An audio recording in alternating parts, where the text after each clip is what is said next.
chairman when they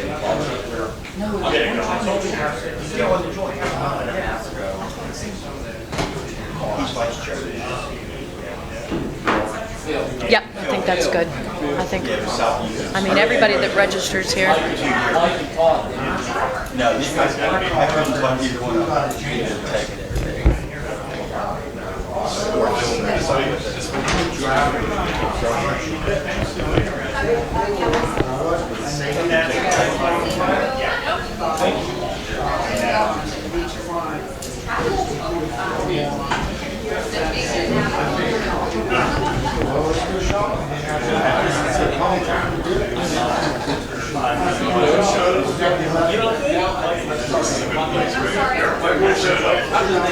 Distance.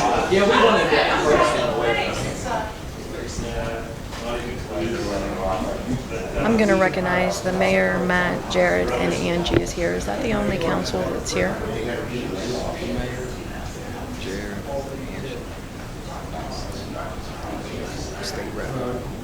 Right, yeah, Dawn. All right. And then they're going to be speakers, Dawn, Mallory, Safra with Fair Housing. And I think that's all of the speakers. Yeah, I'll recognize everyone and then we'll call the first speaker. That sounds good.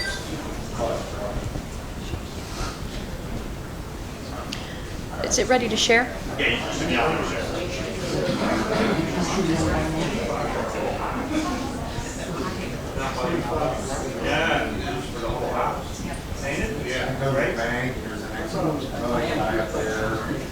It's something out there.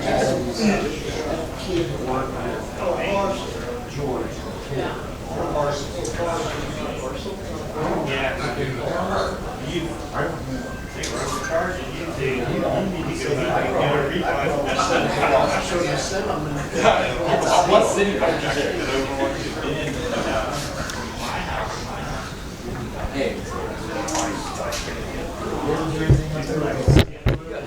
Hey, we got some overflow if you want to sit in any of these seats.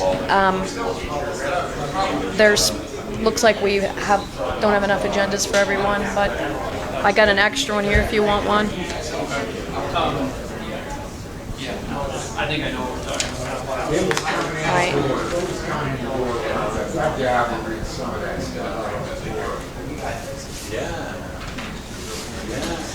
All right. Okay. All right. So we are good to go. I appreciate everyone's attendance tonight. Throughout the meeting and before you go, please grab some refreshments. And my name is Crystal Simmons. I'm the Executive Director of the Redevelopment Authority of the City of Uniontown.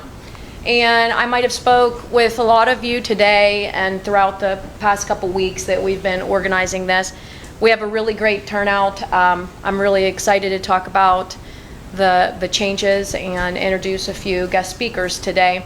I just want to recognize City Council and the Mayor, Gerke, for attending, Jared, Billy, Angela, and Matt George on the park on our Redevelopment Authority board, along with Brad Trott, who's our secretary of our board.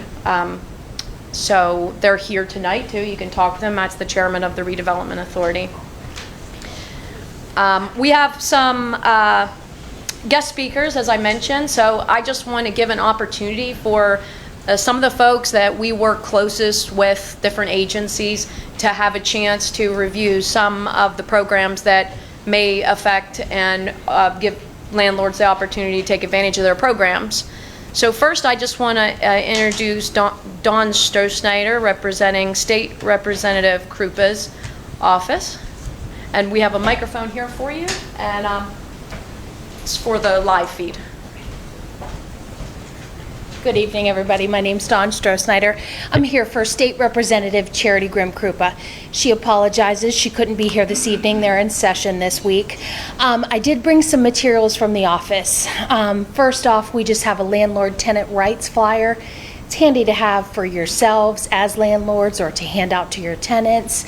And I also have some Pennsylvania property tax and rent rebate booklets if your tenants are eligible for this program.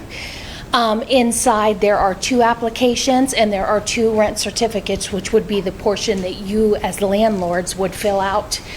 I would advise, we do a ton of these with constituents in the office, so if your tenant is asking you about that or where they can get that done, we can absolutely do that with them. I will note, because I see this often, down at the bottom section here where the landlord's oath applies and your signature goes, there's bubbles down here that ask for tax information that are missed a lot. So make sure you're aware of that, just because it can hold up the process in the refunds. But other than that, I'll be here this evening. If you have any questions on that program or anything else, please consider our office a resource for anything that we can help you with. Just reach out, email, phone, whatever's most convenient for you. But I'll be here for any other questions. Okay. Thank you, Dawn. And with community action, we have Mallory McCoon.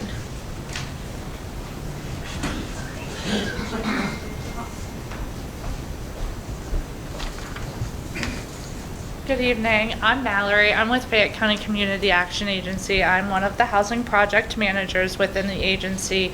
At Community Action, we help anybody from homelessness to post-home ownership, and one of the things we are working on is we work with a lot of landlords that are in this room for various different housing programs that we may have as far as rental assistance goes.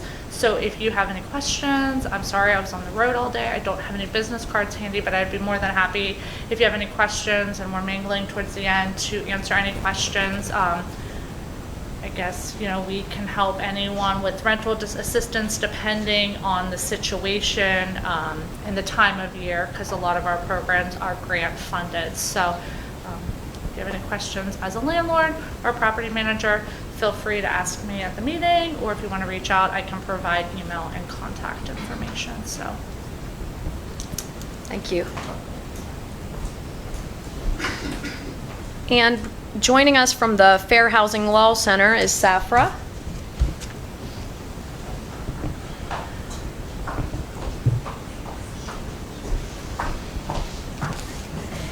Hello everyone, good evening. My name is Safra Rahmani. I am a staff attorney with the Fair Housing Law Center, a part of Summit Legal Aid.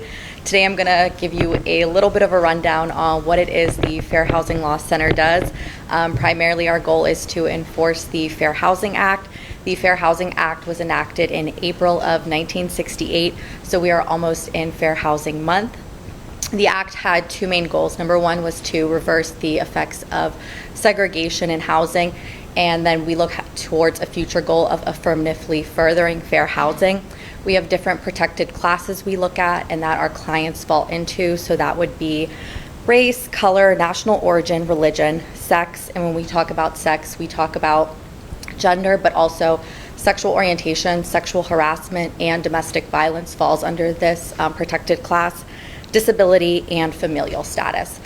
We look at prohibited practices, which are violations of the Fair Housing Act. Just to give you an example of some, making housing unavailable, setting different terms and conditions, or even steering.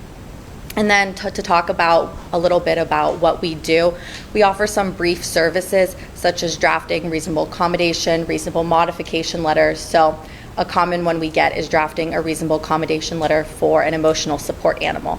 The protected class would be disability. Usually we see this with making housing unavailable or setting different terms and conditions, like trying to charge a pet fee or a pet security deposit for an ESA. A reasonable modification is another example of a brief service. So say, for example, somebody needs a handicap shower installed, drafting a letter that conveys that. We also conduct testing through our organization to look for fair housing violations. We also draft complaints whenever it gets to that level, or if we see severity in violations, particularly with sexual harassment cases. We work on a lot of complaints that are filed with HUD. And we also offer a lot of training. So we offer trainings to different agencies, landlords if they're interested. And yeah, I will leave brochures and pamphlets at the end for anyone that wants more information. Thank you. Thank you. So working with these agencies, the Redevelopment Authority hopes to provide resources and work closer with the landlords here in Uniontown. And so the meat of the meeting, I just have some updates. Like I said, I've talked to you a lot on the phone. I've tried to push this information out to be sure that it's in the hands of the landlords, so we're not just going all rogue and creating a program that we think is great for you, and we're actually listening to what is going to be beneficial for the landlords here that's in it every day.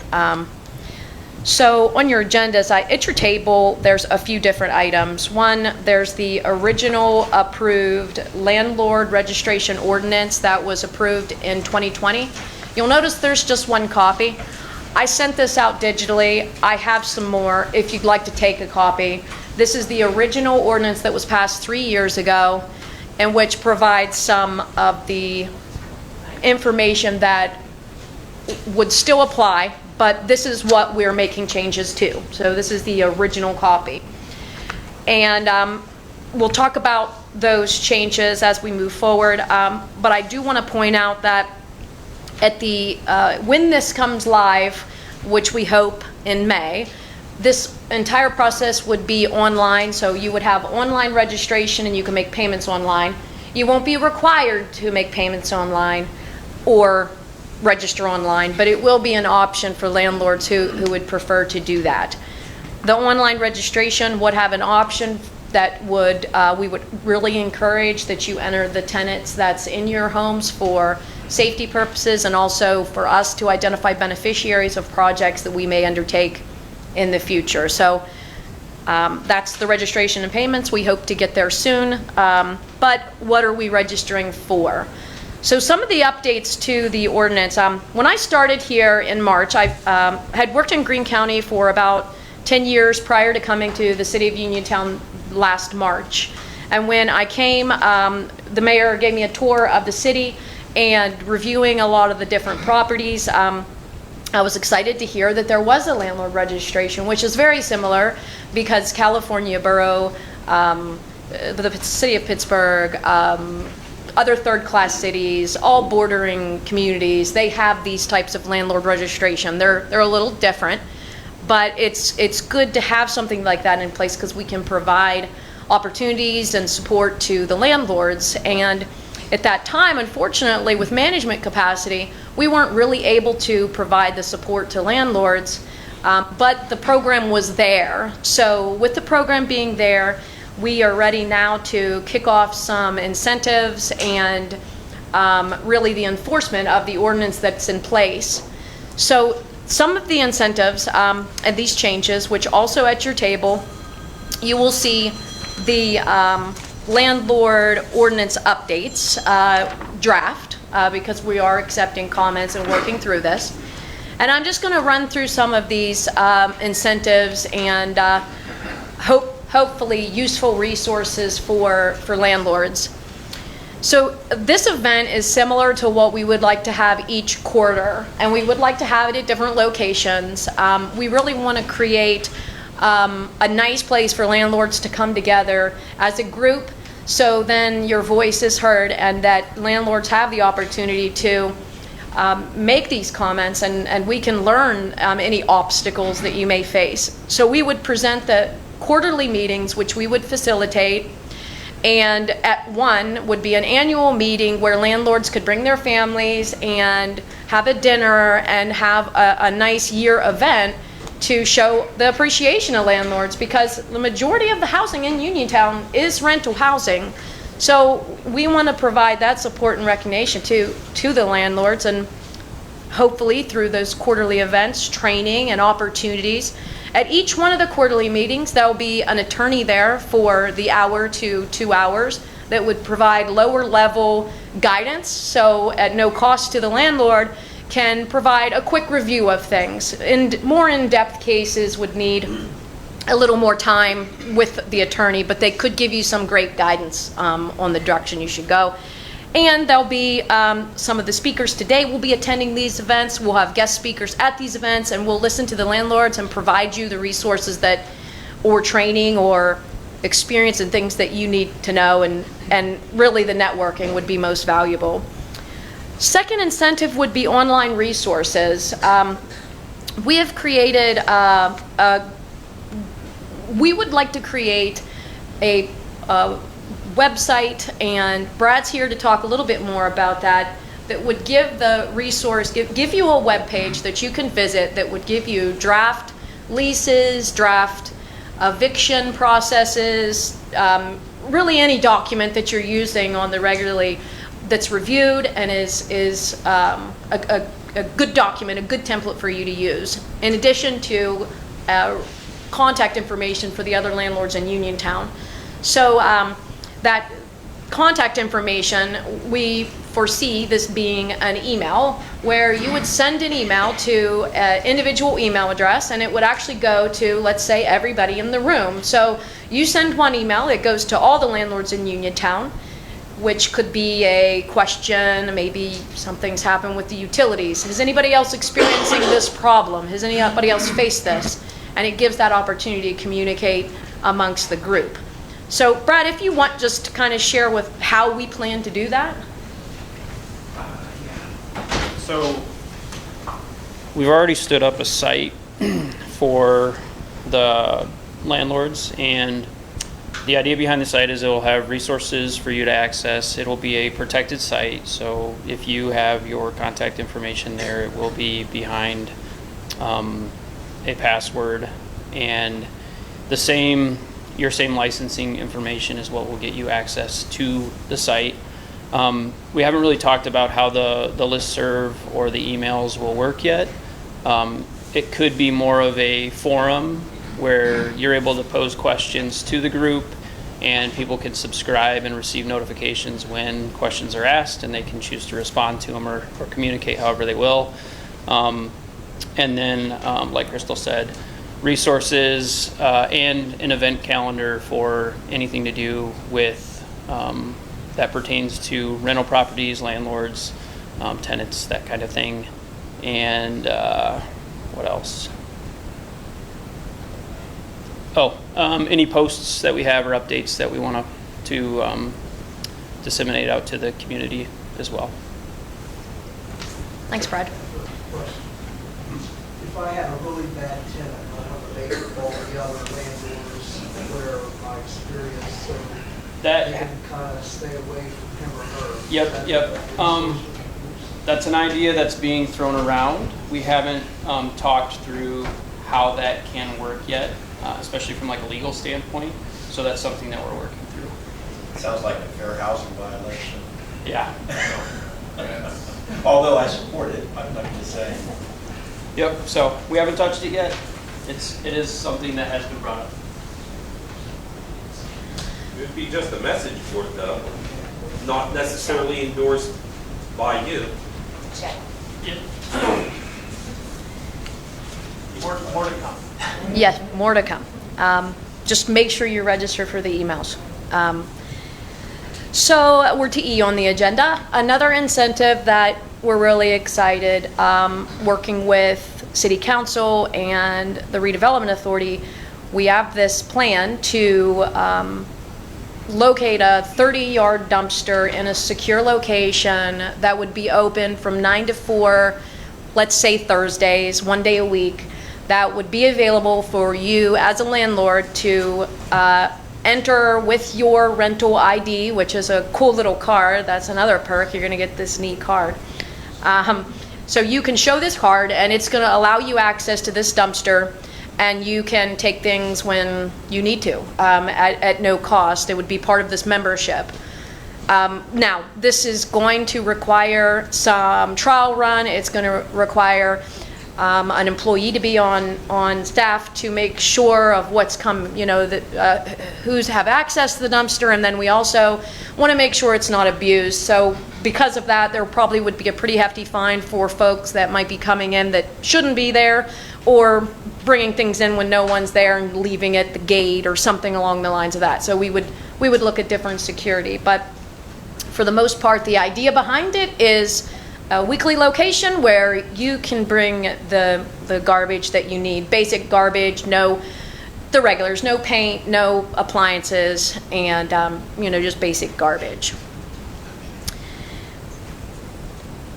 those are the incentives that we're discussing that would be opportunities and resources for the landlords.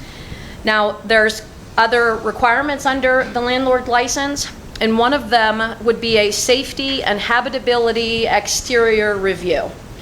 What that means is that when you apply for your rental license, you would be provided your rental license contingent upon an exterior review, which is basic requirement. The exterior review would just consist of the regular IPMC guidelines where you would have the numbers on your home reviewed, roof and gutters, garbage not in the yard, there's no couches out in the yard, your foundation looks good, it's secure, there's a door on the building, your deck or porch is attached to the home, and the detached garages that are in condition, passing condition. So that exterior review would be done, and you would then kind of move on into what we would call a low-risk landlord category. Now, I do want to point out that not only with landlords, but through the Community Development Block Grant Program, the city's able to hire additional code enforcement and pursue code enforcement training to have someone in place to do these things, not only for landlords. This just happens to be a contingency of this rental license, but it would be done to review all the properties in Uniontown that needs that review. Now, the landlord rental license would be either annually or monthly, and I mentioned low risk. We're reviewing the potential of low risk, medium risk, and high risk landlords. And what that means is that if you have your exterior review and you move forward, you have your rental license, you've attended at least one landlord event, you are registered for the listserv or our contact group, and you and that would consider you a low risk landlord, and it would give you options to basically, with the potential of having a biannual exterior review. It would also give you the opportunity to apply to what we have contingent upon available grant funding, low to no interest financing, which would be a grant that we're making up. We have to develop the guidelines. We look forward to applying for funds in the next year. Would be potentially, it could be a forgivable loan to landlords to rehabilitate their properties. If you are a medium risk landlord, you can apply for this funding too. Though you would just be considered medium risk because you would have, maybe the exterior review was done, you needed to move a couch, or you needed to repair something, and then we come back with your second review and you're good to go, then you're still eligible to apply for that funding. Low risk and medium risk also gets access to the 30-yard dumpster. When you look at high-risk landlords, those would be landlords that might have numerous units that would need additional exterior reviews, that have not participated in at least one landlord event and is not registered. Those landlords are high risk. They would not get access to the dumpster. They would have other, there's already processes in place for folks that are not following the International Property Maintenance Code. So all of that would take action, which is separate from the rental license. That's not what we're doing. The Redevelopment Authority is overseeing the actual rental license. So the actual rental license outlined so far is an adjustment from prior, but it would be $75 per unit. That's 10 for folks that have 10 or fewer units, which is equivalent to $8 a unit per month, which you could pay annually or monthly. If you have 11 to 20 units, it would be $55 a unit or $6 per month. And then if you have 21 or more units, it would be $35 per unit. And again, you would be issued the license, exterior reviews would take place, and you would get access to that card. It's an 8 times 12, $96 a year. It is because it's better for you to pay annually. If you pay monthly, it'll be a little bit more. Yeah, more value. But thanks for pointing that out. I wanted to mention that. So we would prefer annual payments, but we want to give that option for monthly. This indicated by the parcel, not the unit. In 2020, when the landlord ordinance was passed, it was per parcel. But you're saying it's per unit now? We are proposing a per unit cost for the license. That's going to be a substantial increase to a lot. Have you had to rent a 30-yard dumpster this year? I rent one every month, And what's the cost of that every month? $600. So $600 a month, and how many units do you have? I don't even know. Let's say you did have, Nice problem to have. No, what I'm saying, I don't want to put this money in the backs of the landlords when we're already the highest paying municipality in the state. We have just had a 62% increase in garbage bills. Right. And so, 80%. and I don't mind paying my fair share, but I just don't want to have to, carry everybody else, not the landlords, but other people that don't do anything.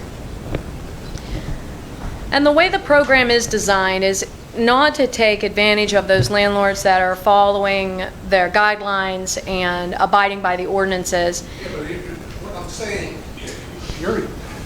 it's like we're going to become HUD units.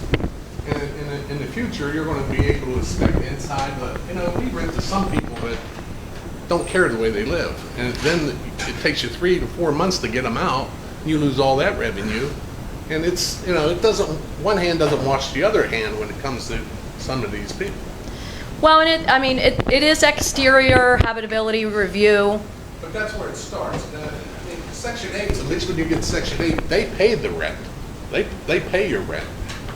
The city's not, all you're going to do is hire somebody to inspect these places and create another job, which I don't know if that's going to work or not.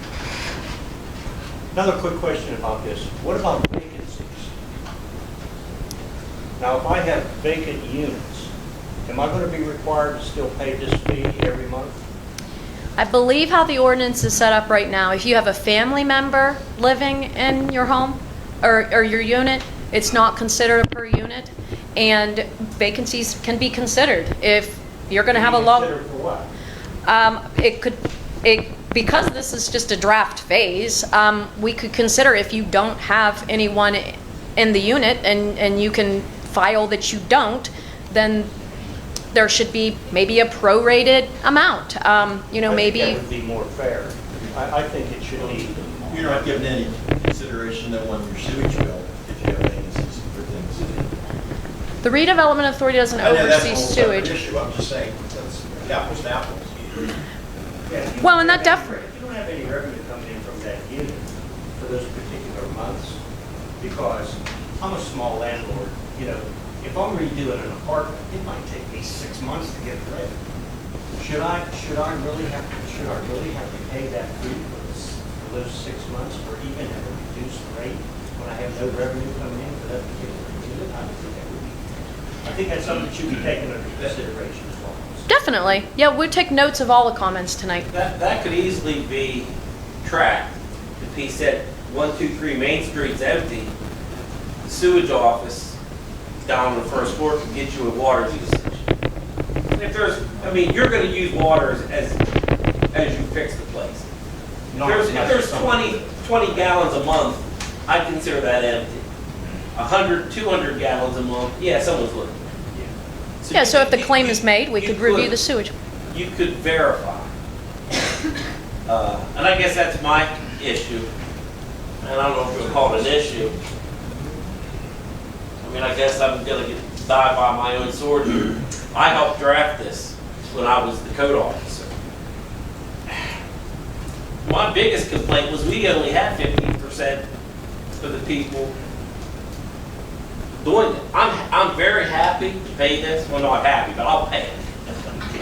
But I don't want 5 other people on the same street not paying. If I'm going to pay it, I'll bite the bullet. But I think everybody else needs to bite the bullet.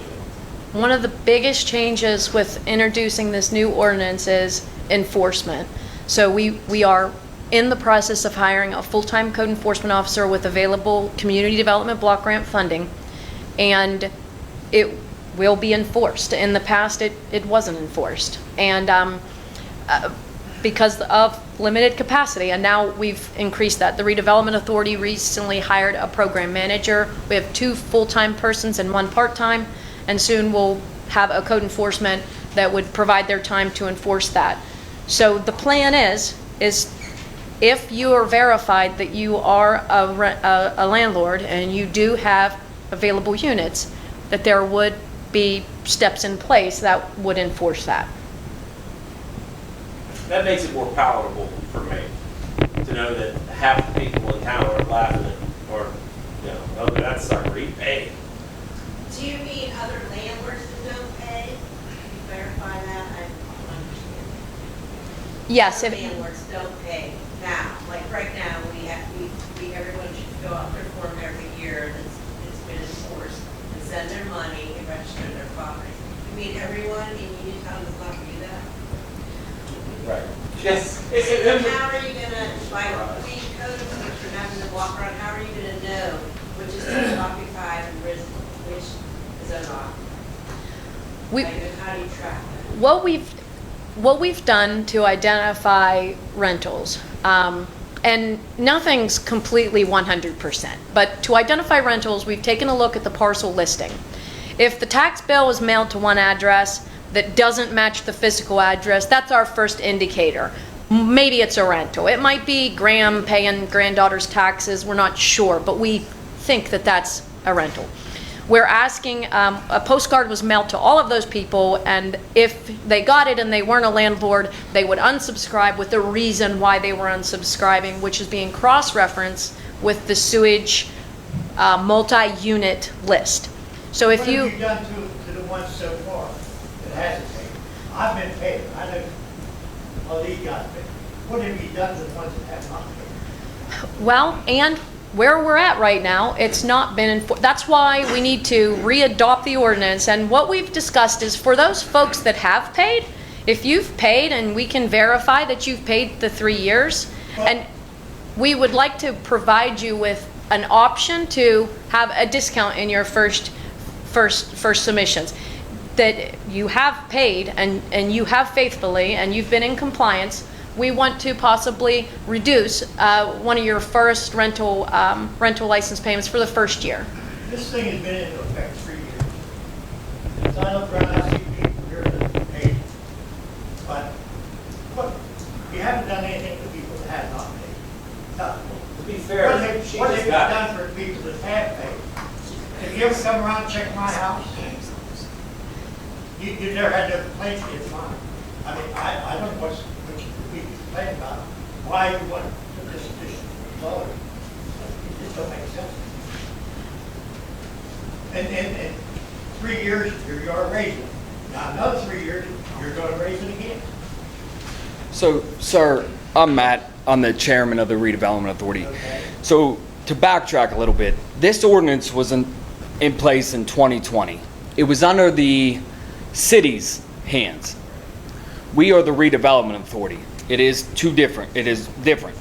The person, and I don't know for sure, but the person running this program under the city wore a lot of different hats. So it was not as organized, and that is why we took it over. The city gave it to the Redevelopment Authority, and we were trying to introduce some benefits to the landlords that were never introduced before. You know, the dumpster, we're anticipating that it could cost $15,000 a year that we pay. So we are trying to give back to the landlords and trying to become more organized and to enforce a lot more, because you're right, it wasn't enforced probably correctly in the last 3 years. But we have a staff, and this is one of our main, other than the CDBG, money, this is one of our main things that we oversee now. And, to Mr. Mahoney's point or question, at this time we don't have any, I don't think legally we could ever get inside your units, you know, as a redevelopment authority. And the inspections, they're going to happen one way or another. We have code enforcement. They're going to catch, you know, if it's not up to date, it's happening whether you're on this list or not, you know, so Then what are you gonna do if they're not updated? then you get fined, just like any other code enforcement violation. And then to your question, the vacancies are very hard to track. You know, they would be, and I think as a board we could consider some prorate, but you know, you're while you're remodeling, you're still paying your utilities. You know what I mean? So you got the water, you got the sewage, you got the electric. I find it hard to believe that we can't afford $8 a month with that too. So Unless you have 10 or 12 units for a small landlord. then it's $6 a month for the 10 and 12. I mean, I have a quick question if you don't mind. Yeah. Unless you're going to finish, but about the inspections. mm-hmm. Now, if I have a couple of shingles blown off my roof because they're brittle and there's been a windstorm, or on the weather side of my house I have chipped paint and stuff like that, what I want to know is, how equitable is this inspection going to be? Who's going to be making this inspection? Are there going to be fines imposed? Is there going to be a time limitation? Oh, you have to get this work done or else? What does or else mean? I mean, where are we at with all that stuff? You know, can that be answered right now? The intention is that after the review, you would be given a certain time period, maybe 30 days. Just an idea right now. You'd have 30 days that you could repair the shingles or develop a plan of action, and then we would review the house again. But I really hate using the word inspection because it's an exterior review. It's not a full-blown code enforcement inspection. It's an external review. And to Matt's point, the external review will be happening over the next few months. There will be external reviews for all properties following the International Property Maintenance Code. It just so happens that we are going to make this a requirement of the program as well. Are you folks going to have the authority to level fines? We will not, if they're not the redevelopment authority, if the exterior review were to happen to not be completed in the amount of time, that gives a reason that code enforcement would then receive the complaint, and code enforcement would have to approach, and that would be handled all through code enforcement, which is going to be that new full-time person. So Is there going to be an appeal process? If you give me 30 days to climb up on my roof in my after stint to fix this roof, because I can't afford to hire a roofer myself in the wintertime. Or in the wintertime, good point. And is there going to be an appeal process and say, 30 days? No, give me 90 days and I'll pretty much take care of it. I mean, is there going to be an appeal? So I think the appeal process could be a good idea, but as a board, you know, again, we are rolling this out, and I think the board would definitely, myself would be open to 30 days is quick. You know, my family and I, we're a large landlord mainly in South Union Township, but we get it. Contractors are busy, you know, and things are, you know, materials are expensive. So 30 days is probably tough, right? But I think we as a board would consider extending. Not that I know of. No, we're not.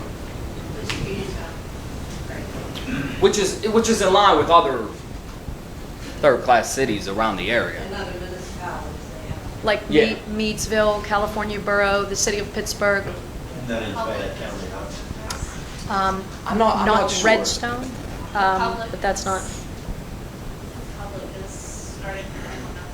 Republic. And I think a lot of the other entities do theirs a little bit different.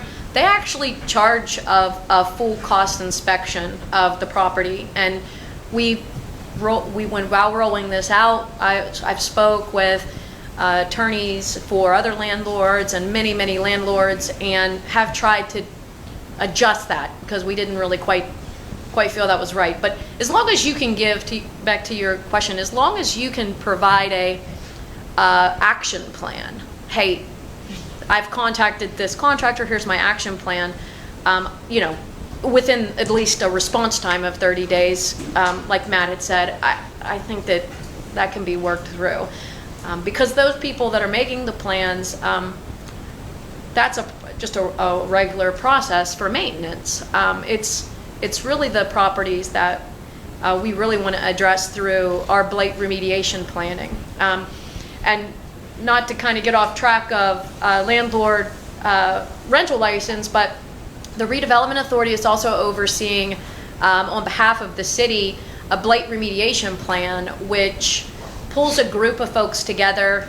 This meeting, actually, we are going to appoint a few individuals to that board. Mr. Thomas, I believe you'll be appointed if you still agree to do that. You'll change your mind after tonight. No, we'll go for it. But we will review the areas of the city that's in the most need and identify those areas that need that. And this is going to open us up for more funding, and maybe even rental rehabilitation dollars. All right, answer me this question.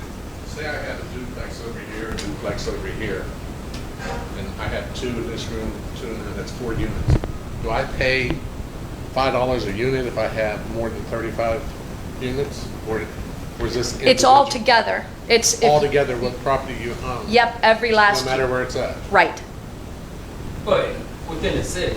Yeah, within the city, Right. yeah. Yes. I mean, I like the dumpster idea, because when some of these people move out, you can't get rid of that stuff. Then you got bed bugs, you got roaches, you got everything that these people bring, but. Get that before they move out. Yeah. Couple questions. Are there any areas of the original ordinance that are being deleted or removed? These are. And I have 2 specific ones. Okay. One is failure, if the landlord is notified that the tenant has to be evicted. I mean, it gave the city the right to have its code enforcement officer evict the tenant, I believe. I don't think that's legal. Yeah, I don't either, that's why I'm questioning it. And that, I'll go let ahead. you address that. What, And then well, I have another one. and But if the house What isn't we- habitable, if the house isn't habitable, what are we supposed to do? How do you know that from the exterior? How do you know that it's inhabitable? I mean, yeah, and I'm not trying to be adversarial here, I'm just trying to clarify something. What's the ordinance say again? Failure to evict occupants after having been directed to do so by the code enforcement or the city as provided, then it says that the code enforcement or the city has the opportunity to evict. If you're exterior, I'm sorry, was you going to? No, I don't think that. I don't think that's. I don't think that would permissible legally. But if we would, condemn the house, and then it's Yeah. then the eviction process kind of takes care of itself. Right. But that's probably as far as that can go. We can't. The code enforcement can't say. I didn't believe so. I mean, that was one of the big questions that came up 3 years ago. Yeah. And it was never I addressed. don't think that could happen. And then the second question is, on the maintenance. If the landlord is cited for maintenance and doesn't make the repairs, the original ordinance gave the city the opportunity to hire its own contractor, go in, make the repairs, and then bill the landlord or file a lien against the landlord. Is that going to be revoked, or is that still in place? Well, the changes that we're proposing tonight are the biggest changes. We wanted to get the incentives and the resources out. The entire ordinance will be reviewed, so we're encouraging everyone to read the original ordinance and provide the comments like you have. On your table, there's a comment QR code and a paper copy. If you have specific questions or specific changes or questions on the ordinance, we encourage you to use that QR code, submit a comment, or send us a letter or a fax, smoke signals, and we can address those types of things. But these are just the biggest changes. So it's not to say that the original ordinance is going to stay in place for its entirety. I think that would be a hard job to repair their property and then lien it, but that has, those will be reviewed and That was in the original ordinance. understood. The intent of the original ordinance was, let's say, high grass and garbage. Mhm. I spent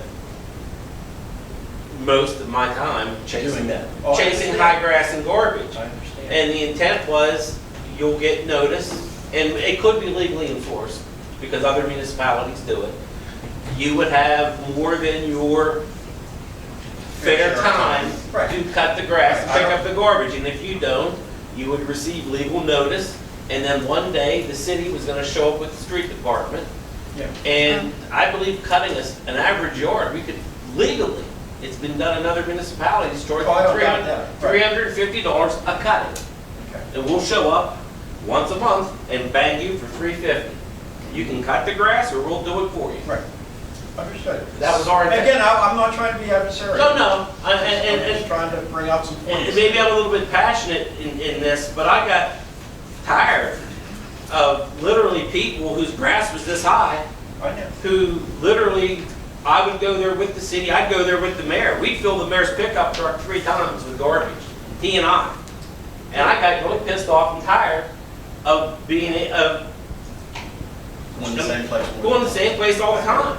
So I think, this ordinance was adopted by the city. And this ordinance was adopted in an attempt to try to solve a problem that Uniontown has. Now, Uniontown is not unique by any means with any other municipality, township, even outside of Fayette County. So with this moving over, and the city was not able to fully make this a functioning tool in the belt of the city. So what this is, and it's a two-pronged move for the city as well, with the redevelopment authority of the city. The Uniontown City Redevelopment Authority needs extra additional revenue streams. And this is something that historically, since it's been in, the city was able to collect about $16,000. So this is going into the program. This is also helping the redevelopment authority grow. So to sit here and say that this is just falling solely on the landlords, I get that point of view. But this has to do more with the city. This is also allowing the redevelopment authority to be able to get more people in the office, be able to garner more federal and state grants. This all helps us. We see the programs that Ms. Simmons is getting into with the home rehabs. This is going to benefit the landlords. This is going to benefit everybody in the city. Now, moving this to the redevelopment authority, the authority does have less teeth than the city does. Okay, but where we're going to couple that is the city is still in the code enforcement business, even though we are in a transition. This will be coupled with the redevelopment authority's code enforcement and the city. And anything that's going to be outside of what the realm of the redevelopment authority will then fall into what the city will take care of with getting to the code enforcement. The authority, I think this is great. Getting all together with different minds in the room that all have different ideas, but we all live in the city. Most of us live in the city, and we all have the same common goals that we want to have. This will help get the blighted areas down. This will help get a better hand on the drug epidemic that we have in Uniontown. When you live in low morale, in a position that gives you low morale, that allows other things in other areas to grow. So I know Crystal, Ms. Simmons, she invites banter and invites even disagreements, because disagreements in this room, we're going to bring great solutions to the city. And and I just seeing everybody in this room it really, it's really makes you feel proud of what we've done. Everything that the city has done in this agreement may not be the best, but I think that after, and I truly believe that after this meeting, getting with the director, getting with the redevelopment authority, crafting ordinance that will work well for the city, for everybody. And I think what happened last time is there was not a lot of landlord participation to give feedback on what needed to be done and what could be done. So, and I encourage everybody in the room, even through disagreement, to continue to give the ideas so that they craft something that is going to work best for everybody. The whole goal in mind is to create a better community. And for the city, when I look at it for the city point, is it increases the housing stock. If we can increase the housing stock, that means the overall value of the city is more, which means that we can collect more, which means in the end, this is the only way that we can fight against a growing budget. We can all sit and say we're gonna cut this out, we're gonna stop this, but realistically, the only way to fight it is to increase the value of the city, and this is going to be a great tool for everybody. Couple things. Yes. Couple things. If this, you stated that this is possibly a revenue enhancement for the redevelopment. It is a stream. Okay, and that has me concerned because moving forward, the revenue enhancement, there might be more needed and more needed and more needed, and costs are going to go up and up. And one thing, why is the redevelopment authority and even like the city, okay, why are they focusing so much of their efforts on tenants and landlords and rentals and everything like that? If everybody in the whole city is, and there's going to be an improvement citywide and everything like that, shouldn't we be focusing our efforts on everybody and all housing and everything in the city, whether it be singly owned? Your question kind of aligns with the comment that we received, like how is this revenue being used and how are we focusing?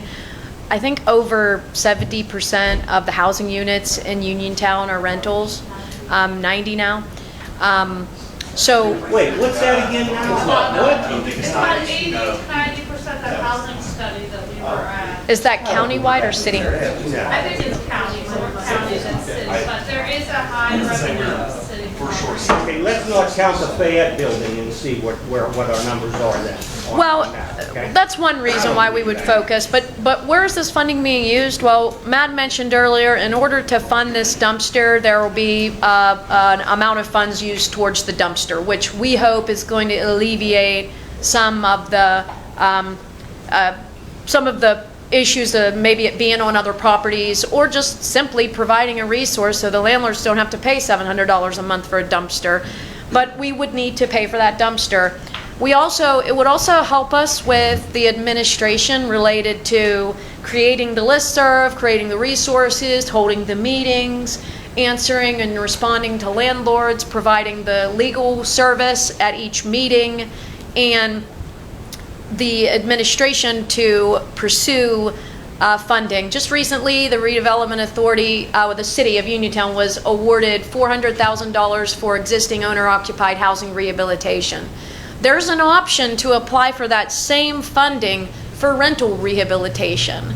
So with the fact that we've just hired a program manager and we have staff, we can pursue rental rehabilitation dollars. And that could be in the form of low to no interest financing for landlords, or if it's not landlords, as long as the landlords are able to work, are accepting to the program and the guidelines are worked through the landlords, because those guidelines will be created by myself in compliance with the state. So your tenants could be eligible for the rental funds that we pursue. So with the landlords understanding what that means for the actual rental, it will give you the option to approve that tenant to be a beneficiary of the repairs on the rental unit. So that's where we're looking at increasing the capacity of the Redevelopment Authority. It happens everywhere. It always says there's management capacity is slim to none in local government. There's not enough people to manage the programs, and I know since I've been in here in March, I'm working like 100 hours. The work is there, the need is there, and it's just a matter of being able to fund the budgets to be able to fund the programs that we as a city, the city of Uniontown, are eligible for. So hopefully that addresses the comments online. We're trying to keep an eye on those. I have a question.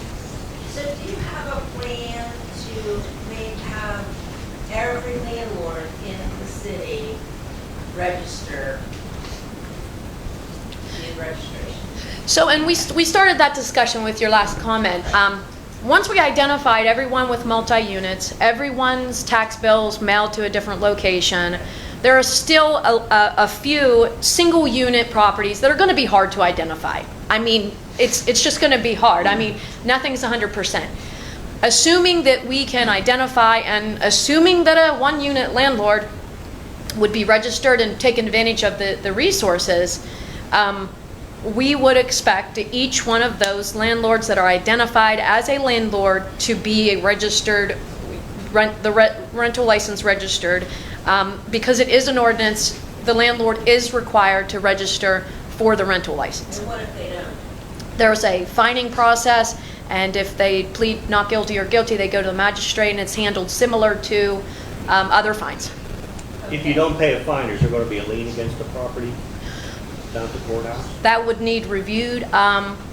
It would depend on the rest of that legal process for the process. I believe in the existing one, it's, you know, they pay the fine, you get a second fine, you get a third fine, and I guess if you get that third fine, that would need to be reviewed as a potential to put a lien on the property. Because like, that would be a fair amount of revenue if everyone if 90% of rental units are rental units in the city, and you're charging $75, just depending, say they have 4, then, you know, that would generate a lot of revenue to help with the program. So I'm saying the past 3 years, you know, when I write out my checks and fill out my forms with my rental units, you know, I did not know, I just assumed, you know, everyone else in the city was doing the same.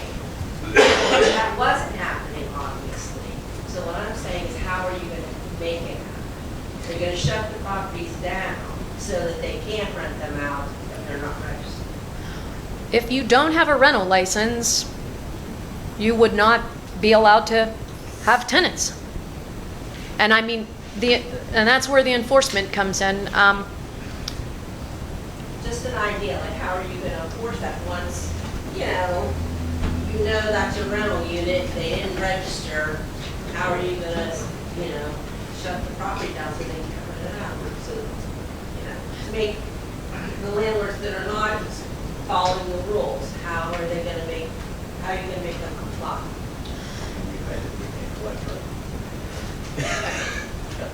Yeah. I mean, I don't have a direct answer, but I do know that it starts with fines. It starts with a second fine to a third fine, and then at that point, you know, it's going to need to be included in the ordinance of how that process is handled. And I mean, it would be a legal process, and we would have attorneys involved, and there would need to be a process for all of it. Because it was already in the ordinance. You know, those things were supposed to be, not going to be followed through before. I understand the manpower was there. I believe our original intent was to treat it as a business license. Let's say you own a restaurant, you don't have a health license, the health officer will post the building is not open for business. This was going to be treated the same way. I mean, that's how we originally intended it. I cannot speak for how redevelopment plans to do it. But I'll be honest, I just didn't have time. I mean, one person just couldn't do it all. But I, as a landlord, didn't know that. See, do you understand what I'm saying? Yes, ma'am. I didn't know that. But I mean, and I've run in the city, so you know, I looked at it as a cost. As I was doing this, I mean, I was going to have to maybe fall on my own sword. Right. And I looked at it as a cost of, you know, like I said, if I owned a restaurant, I'd have to have a health license and a health inspection. Right. If I want to know what you want to buy one? No. So there are a lot of landlords in this room right now that at least 20 years ago, this all came up in the city, and we all sat in a meeting, and you know, so we've been through this before. So I'm just saying that once we started paying, you know, the yearly, you know, Yeah, we knew there wasn't going to be. I mean, power. there's alleys and streets in this town. I guarantee we can't get a fire truck down because people have allowed the weeds, the trees, the brush, the garbage, and everything to close in. I don't know how some people get fire insurance because you can't get a fire truck down the alley. That's a good question. Are you going to require landlords to have insurance? Are you going to require tenants to have insurance? I don't believe I can force a tenant to have anything. Yeah, I Couldn't couldn't on the original application form though, we had a statewide insurance company, we had who our agent was. Probably in case there was a fire there, because there's the fire escrow. Correct. That's probably why it was listed, so then you'd have that fire escrow contact. That's correct, so we would know who. But if there is no homeowner's insurance, is that going to be an issue with the landlord?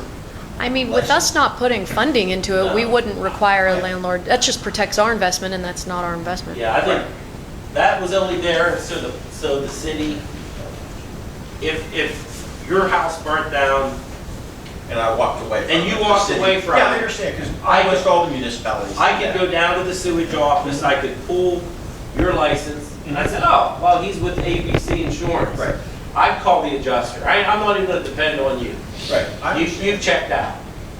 I'm just saying, I represent the city. Yeah. We need. The funds go to the city first before. All the townships. Surprisingly, well, it doesn't always have. Sometimes the money goes to the property owner. They Before check out. the city even knows it. They check out and we're. I mean, I usually went with the fire department. Yeah, that's Just to what make y'all must sure have to do. I got all the information. Great. Just a comment. Yes. Besides giving us a dumpster, okay, can you also help us with tenants? In other words, one thing that irritates me, okay, is I drive past one of my rental houses or something, and there's a bunch of tires in the back, and there's a couch in the yard, and an old TV set or two on the porch, okay? Now, under the ordinance guidelines you're talking about, I would get a notice to remedy that, okay? But I would like to see, it's the tenants that do this, not the landlords, okay? So I would like to see something like a letter going to the tenant from the ordinance people as well as the landlord that gives us teeth, okay? Well, and I'm not sure, I mean, I'm not saying that there couldn't be help there, I but with the understand that landlords we're having ultimately the agreement. Okay? We're ultimately responsible, but, you know, I think that, you know, if there was a notice posted on the front door that this has to be done, or in the mailbox, and then I get a letter also, well, then I got a little bit of teeth, okay? When I say, get this cleaned up, or I'm gonna clean it up and charge you for it. Kind of what you're describing would fall under the sweep program. And I collected a lot of money in sweep fund. One guy, and I won't tell you where, I went to his house even on Sundays. I'd leave church, I'd go write him a ticket, put it on his front door, because every 10 days I was allowed to. And one day, I showed up and the place was clean. But I bet you I wrote him a ticket every 10 days for 2.5 months. Well, who did you write the ticket to, the tenant? To the tenant. Well, I'd like to see some of that in this, you know. But help us with the enforcement as well. But that's code versus landlord tenant. I understand that. Which could be put together. And I understand, if I give them a 10-day notice and I say, look, these things have to be resolved within 10 days, I'm taking you to the magistrate, okay? Fine. But, you know, those people would probably get off their butts and do something if they also got that, some kind of a notice from an ordinance posting. I mean, it definitely is something to review because. There may be other areas in this ordinance that you could help the landlords put more teeth into this. I mean, if your goal was to clean up the city, okay? I mean, that sounds what it is. That's the ultimate goal, right? Okay? So there ought to be ways that, you know, you can not only just put all this onus on the landlord, okay, but also put some of that onus on the actual tenant. I mean, if this guy drives down the road Right. and gets a speeding ticket, I'm not responsible for that, okay? But if he throws a couch out in the backyard, I am. So, you know, I would just like to see more emphasis to put things on the actual tenant. We're not the ones that threw the couch out there or blocked the alley. Now, we might have a responsibility to trim the trees, okay? But, I mean, if it's in their lease that they're responsible to cut the grass, keep the property clean, pick up the papers, all this kind of stuff, you know, I would just like to see some assistance in that instead of just dumping it on us out of the clear blue sky. We get this letter and say, oh, this has to be done within 30 days, okay? And there's nothing to the tenants, so we call the tenant and say this, you know, but if they got that notice first, we might not ever even get that letter. When the exterior review is done, I will see that there, I think that that would be able to be incorporated. Are there other areas that? I don't know, as I go, I mean, if you look, you know, don't just take all these things and put it on the landlord, okay? We're not the ones that threw the couch out there, okay? Or let the dog do his business on the sidewalk, okay? We're not the ones that did that. So you basically want someone to advocate for? Yes, okay? That makes sense. I mean, To yeah. back you up. And I'm glad that you mentioned advocate. That makes The sense. problem accountable. If it's the tenants that are causing, let's hold them accountable. Well, and it passes through the landlord agreement. Is that the landlord's responsibility to make sure that the tenants are in line? Is It that the is. city's? I mean, really, is that the city's responsibility? No, it's. Well, no, but I feel like it's It's responsibility. But No, what I I think, think that- I agree though, because here's the thing, let me just say something. Like, if the landlords are gonna pay this fee, and because I'm just listening, I'm digesting everything, and the dumpster is great, that's a great idea, and also for future funding, awesome. But I think what he's saying is just like advocate for them a little bit, not for solely our responsibility, but yeah, if a tenant sees, oh, wait a minute, they are seeing it's just, okay, it's our Well, they're not responsibility. gonna get it Well, from two it might people, just it's like not push just the one. tenant to work a little bit more. Just advocate for the landlord who's paying for service, basically. I don't think, you know, you should, the city wouldn't be able to do anything really anyway, but just to have a letter or whatever. Well, and I'm glad you mentioned advocate, because the point of these quarterly meetings is so we can advocate for the landlord. We don't know your struggles. We're not in your shoes every day, so those quarterly meetings would be key for landlord. If we could get a group of people like this, But my then thing is- that would be I might great. say my thing is, if you advocate for the landlords, okay, how long will that go? How long does that hand have to extend before you say, okay, it's time for me to kick this tenant out? Well, See, I'm so- just saying, you know, if I get a letter, they should have got a letter, okay? And they may should have got that letter before I get mine, In their name. in their name, okay?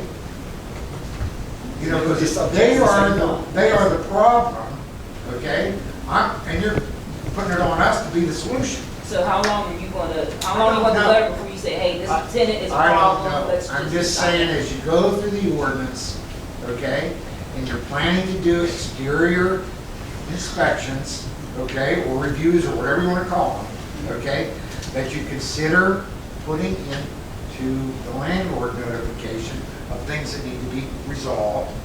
Also giving the tenant the same letter.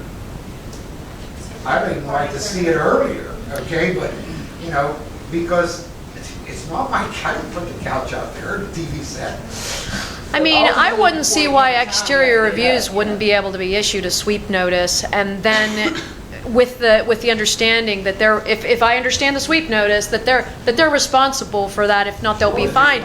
But then when they get that sweep notice and they don't take care of it, it would then pass over, and you would receive your letter to say, we've issued a sweep notice.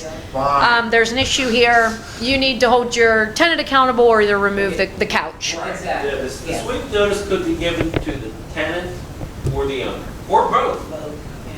Well, I don't mind getting it also. okay? Right. Because now I know there's a problem there. So I can follow up with that and say, did you get this? Okay? What are your plans to get that couch out of the yard? Okay? That needs to be out according to the notice I got within I mean, 2 weeks. Yeah, because they should be fear that, because they'd be at risk. They could possibly not want to be living there. And I can also enforce that. I say, here's your 10-day notice. Here's your notice to quit, okay? These things have to be resolved, and I can attach, they've got it also, okay? These things need to be resolved within the next 10 days, or I'll take actions for an eviction. Yeah, and I think, you know, on the online resources that we'll have draft, you know, to help you draft the lease. Not only that, but if we have to go to the magistrate, we have additional backup. Yeah, but that starts with a good lease that we could help you write. That's what one of our perks of this program is. I absolutely think there should be a paragraph in the lease that says you must comply with the city ordinances, sweep programs. Then it gives the landlord the option to build back.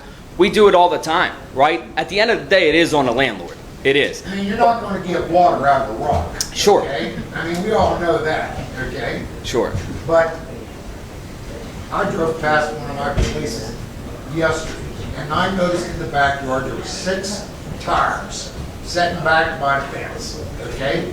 I didn't even know they were there, okay?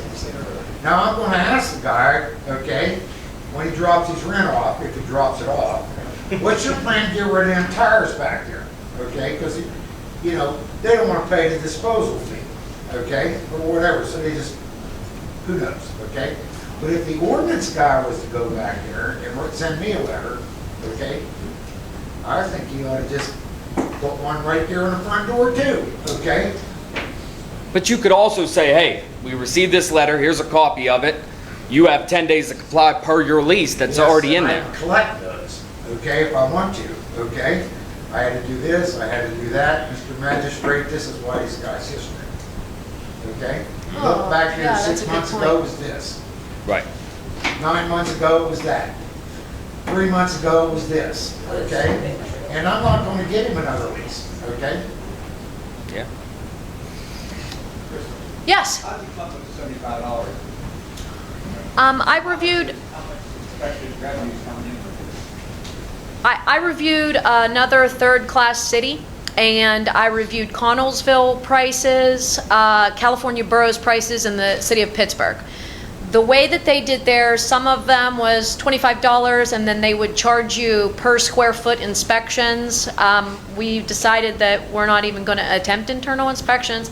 So based on the other third-class city, we actually, theirs was $76 a unit, similar to the others that we had seen, and then reduced the rate for people that gave them a little reduced amount for property, people with over 10 units.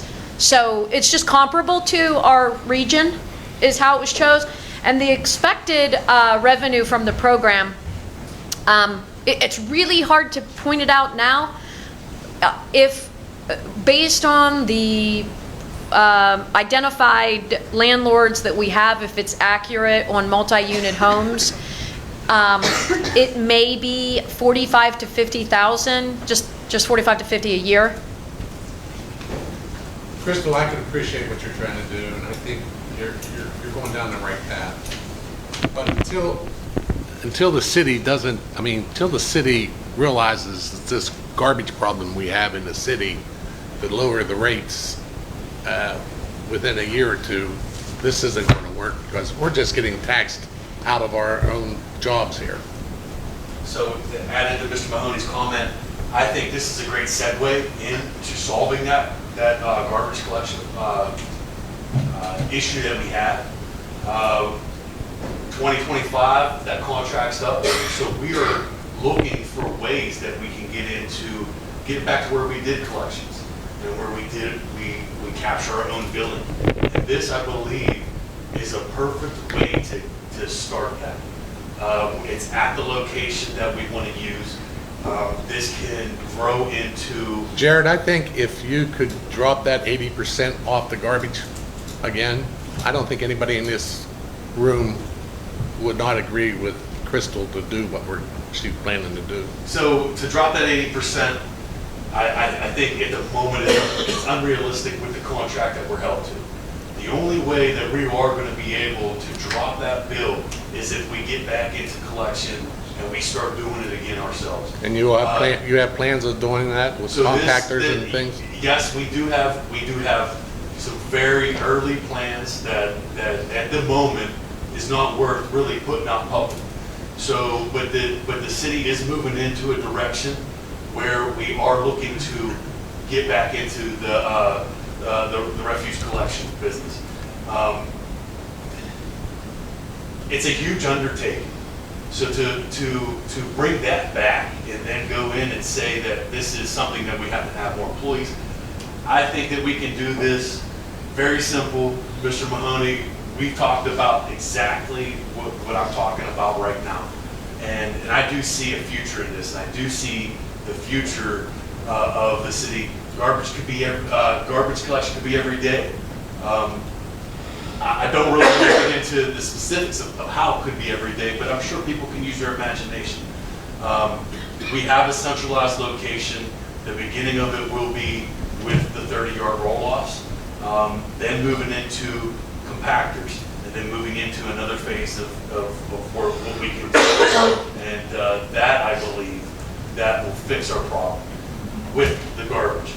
This is a beginning. This is a great segue in with the landlords and getting enrolled with this program, and then being able to take this model, build off of it, and use it for everybody in the city. It's just the beginning out there at that location. That's truly what I believe. Thank you, Mr. Meyer. Well, that's good. I think everyone in this room would agree to that. I just feel you want your one hand to wash the other hand if you want this program to work. To get back to the gentleman who was asking, why the redevelopment authority, and I don't, and stop me if I'm speaking out of point.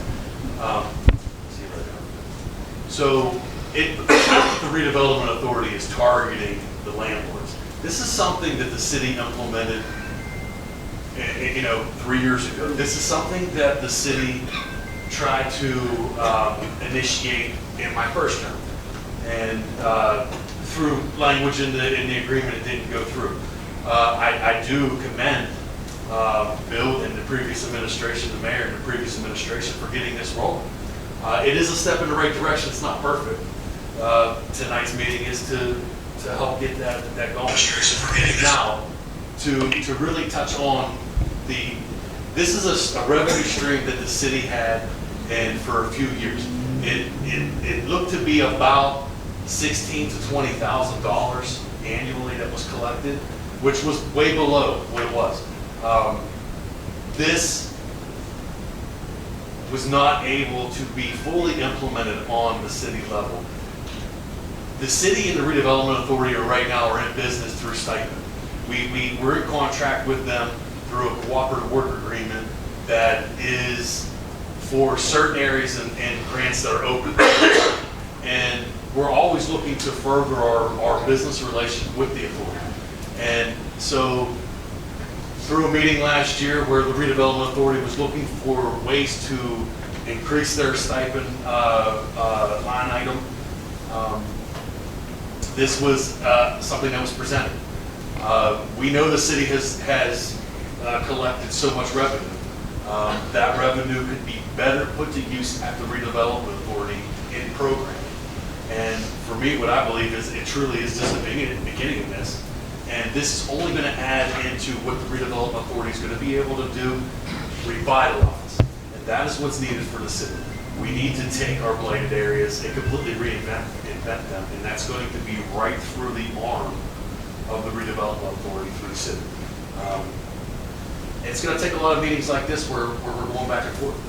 And that's definitely accepted and it's expected. I hope I touched on that. So revitalize, yes. And I have a lot of respect for the redevelopment authority and what they do and what they're attempting to do, and what they have done throughout the years and everything. I have a lot to say here, but I'm thinking out loud. Is all it is, okay? That's really all it is. Yeah. But to revitalize it, that's great. But as far as what we're discussing tonight here is, it just seems like you know, a lot of this revitalization is going to be on the backs of landlords. Not everybody that owns a property within the city. And I'm thinking somehow, some way, I don't have the answer. It should be spread around a little bit more. I mean, that's all I'm saying. Okay, we have to pay a per unit charge or something, a monthly charge or an annual charge or something like that. Why would it be so prohibitive to ask single residents of single-family homes to pay something, to pay something also? So the city does.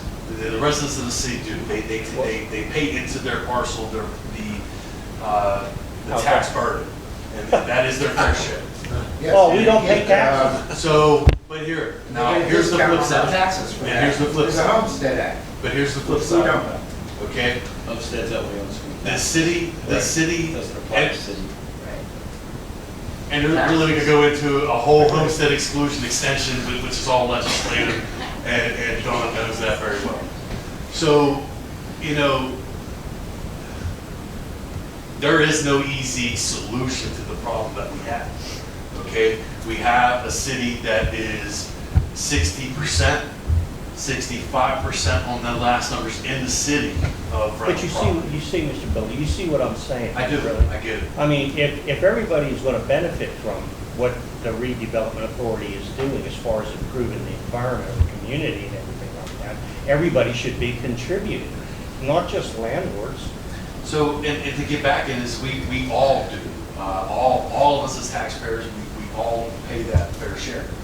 This right here is our issues that we have in the city, and this is not everybody falls in this category. We do know who are the issues in the city. And the people that are the issues know that they're the issues in the city as well. This right here, unfortunately, and this is just the raw reality of it, every good landlord is going to feel the same way that you're feeling and the same way you are for every bad landlord. The bad landlords, the high-risk landlords, will not participate in this. They won't. They're part of the problem. I mean, that's exactly what it is. We all know that. So the people in this room today are all part of the people that are willing, even if we disagree, are willing to do something to get us going in that same direction. And it is through my profession, it is a life cycle of a neighborhood. You have growth, you have stability, you have decline, and then you have what it is right now today in the city of Uniontown, where it's revitalization. That is what's going to save us 20, 30 years down the road when most of us aren't even here anymore, and it's our children and our grandchildren that are here. And who's your phone number at your office? 724-438-7968, and all information will be shared publicly through the Uniontown Redevelopment.com/rental license. Okay, because you're talking about these online web pages and online registration. I don't know nothing about it, okay? I got a bill last year for $25 for some kind of a permit, which I sent in. I didn't get one this year yet, okay? I'm thinking it might be a good idea, and maybe individually here, we could call your office, make an appointment, come in, get a tutorial on all this other stuff that you're talking about. We can certainly, even in the quarterly meetings, we can have online meetings on a computer. We can schedule meetings in the office, all of that. And I just wanted to touch on one other thing. This expense to landlords is not, I mean, you're not bearing all of it. It's going to take a lot more than this to get where we need to go with grant applications. The city entered into a cooperation agreement with us. They're offering code enforcement time allocation. So it is more than just this. So it's not bearing all the burden. You don't have a place in the city to get rid of junk for just a normal homeowner, okay? There's no place to do it. So it ends up in the alleys and on the streets. Spring cleanup's coming up. When I lived in Texas, I lived in a town that that had a place where you could drive your truck in there and throw anything down in these big garbage things, okay? And it was open on every day from certain hours, and as long as you had a water bill or something. You could take brush in the back, there was a place where you could get rid of paint and stuff, and that helped keep the city clean, okay? When you don't have any place to put the stuff, okay? Garbage man won't take it, okay? You know, why don't you? That's kind of, yeah, that's kind of like what we're doing. Now, I would be more than happy to pay a couple extra bucks a month, okay? For a place like that in Uniontown, where I can get rid of stuff. Down in South Union, they got a place down here where you can take all brush and stuff. We have that. So we have that. The city has a compost. Okay, I don't even know where it is, okay? I mean, there's no advertising on stuff like that. That's where the dumpsters are. Yeah. Same site. It's out by the sewage plant. But not, I don't even know where that's at. I'm just saying, okay? If you don't have a place to get rid of toxic material, tires, paint, and stuff, okay, and a garbage man won't take it, okay, what are you gonna do with it? The county's recycling center for small things. And I want to say $2 a tire, $3 for a TV. They'll take everything you got. Part of the recycling. Yeah, if you showed up with a tractor trailer The state of Virginia. 1,000 TVs, they take 1,000 times 3. So if somebody's gonna pull off. They'll take all you got. Where's it at? Next to 84. Next to You see 84 that lumber. everywhere down there. Don't turn into 84 lumber, just keep going straight. Although, check their website, because They have some more hours. they have varying hours. I don't think they're Don't open crash into the Wednesdays, but they're open certain Saturdays. I wonder how many people actually know about that in the city. You'd be surprised. To be respectful, Stuff they selected. And how does a new resident know that? So all of this information is available at City Hall.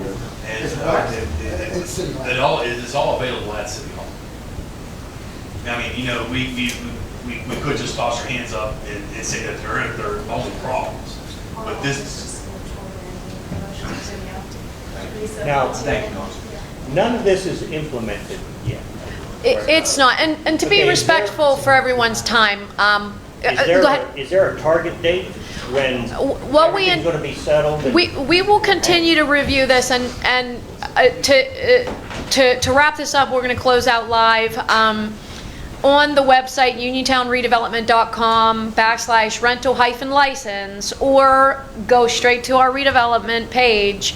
You can see any new updates. You can see these forms. You can download these. You can see updates. You can see when our next meeting is. It's going to have all the information on one page. The goal is to review this over the next while, continue to receive your comments, and we would hope, we are hoping to have it in front of council in May, which would be at their May meeting. This May 2nd. That's the hope, but we have to, go through the process. Address on this form, okay? Well, I saw that walking out the door today. Yeah, I have been sleeping, so. But it will be shared out to everyone, and we'll be sending cards to direct mail for those that aren't using the email. And you could call our office, and we'll get you set up to make sure you get the mail. I also want to remind everyone that we meet the third Wednesday, the Redevelopment Authority. We hold our meeting the third Wednesday, and this is an active agenda item. So if you would like to join, you can meet us there on the third Wednesday of each month. And of course, City Council is always the first Thursday. First Thursday at 5. And our meeting's at 4 o'clock. At City Hall. City Hall. Okay, we'll close out live. I'll address comments as we go forward. You have your QR codes in front of you. If you want to submit comments, you can fill it out on the form. You can call us. I really appreciate everyone's time tonight, and I will be around here. Please get some of these snacks and drinks.